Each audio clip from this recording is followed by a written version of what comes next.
Hey, it's the man.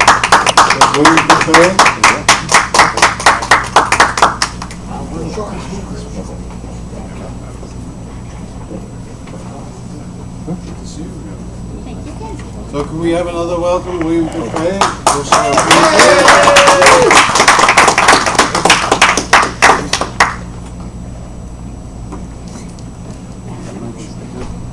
Thank you for joining us today.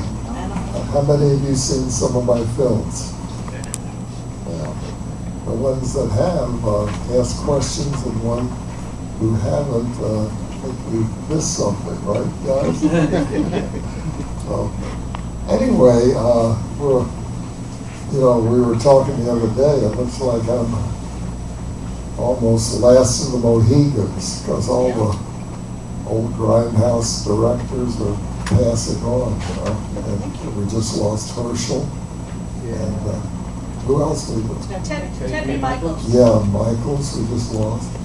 So anyway, that was a whole different ball game when we made films. Just the damn camera weighed 200 pounds, and the editing was a nightmare. I'll give you a quick example. I'm hanging out with a bunch of young filmmakers now, and we just shot a little 10-minute horror thing.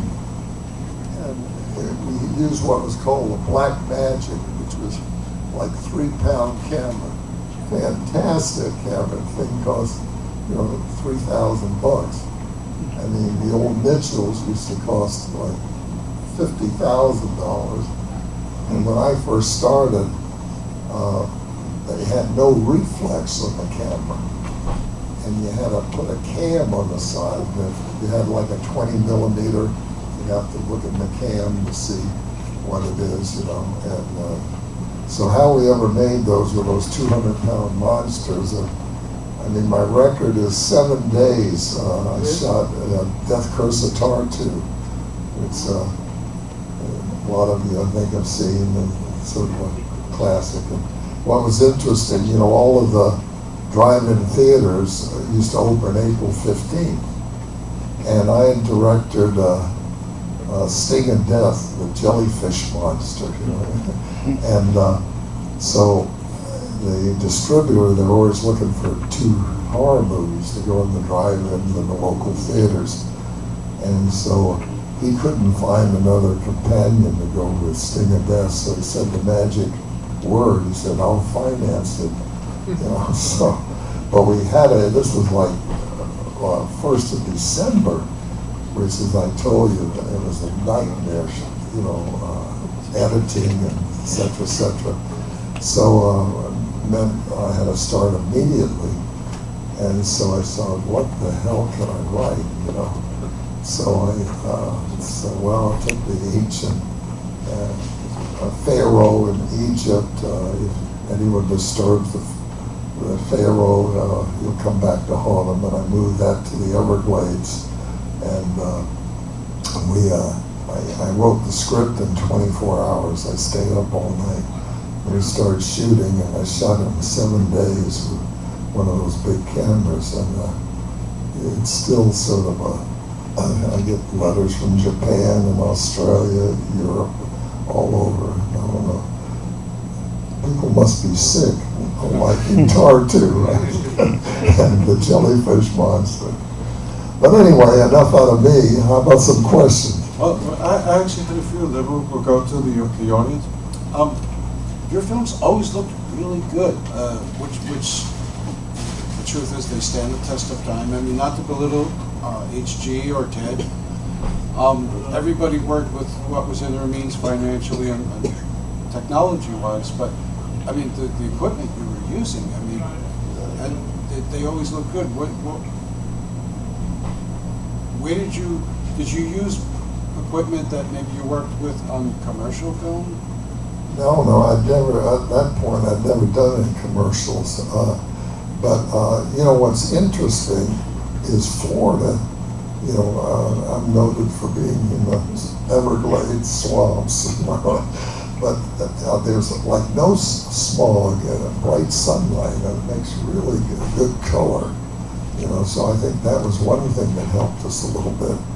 But even Herschel, you know, that documentary they just did on my film career called "They Came from the Swamp." They won't let me out of the swamp, you know.